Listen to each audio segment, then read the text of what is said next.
Itatanduro tan ipapakabat ko, subali ko, Urbiztondo.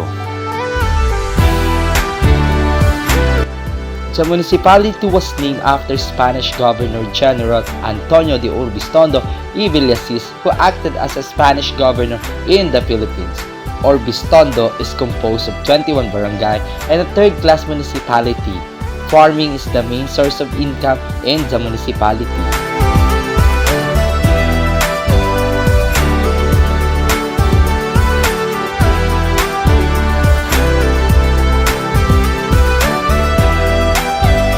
I pray because I believe in the power of prayer.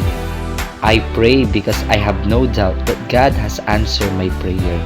I pray because God allowed me to wake up to see another day. No matter what other think or say, I will pray.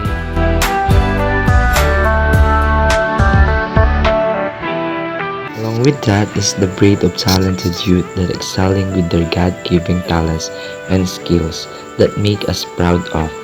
Whether in the line of dancing, singing, and sports, it is to encourage the youth to be actively participate from this such activity, especially in the time of this stressful setting, to prevent some mental problems. Because of the COVID-19 pandemic, it was completely evident that all of us had been challenged and struggled with our day-to-day life. But I am standing here as Urbiztondonian to amplify voice of youth and show the relevance of helping and reaching out to the society. As an Urbiztondonian, we partake the national government policies to combat the COVID-19 pandemic. We heal as one.